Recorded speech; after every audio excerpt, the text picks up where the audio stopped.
दुईवटा सङ्ख्याहरू तेस्रो सङ्ख्याभन्दा क्रमशः 50% र 75% बढी भए ती सङ्ख्याहरूको अनुपात कति हुन्छ? रेसियो एन्ड प्रोपोर्सनबाट एउटा इम्पोर्टेन्ट क्वेसन यहाँले देख्न सक्नुहुन्छ। यो प्रश्नलाई कसरी समाधान गरे त अब हामी छलफल गर्छौँ। हेर्नुहोस्, दुईवटा सङ्ख्याहरू तेस्रो सङ्ख्याभन्दा भनेको छ, तेस्रो सङ्ख्या कति हो हामीलाई थाहा छैन।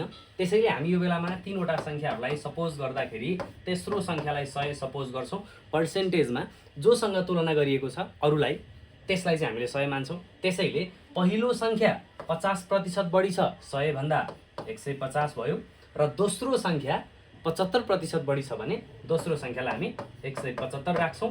अब हामीलाई सोधिएको छ यी दुईवटा सङ्ख्याहरूको अनुपात कति हुन्छ। त्यसो हो भने अब हेर्नुहोस्, ए र बी को अनुपात निकाल्नु छ। हामी यी दुईटालाई मात्रै हेर्दैछौँ।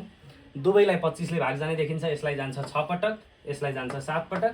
त्यसैले ती सङ्ख्याहरूको अनुपात कति आउँछ त? 6:7, जुन कुरा अप्सन नम्बर सीमा दिएको देख्न सकिन्छ।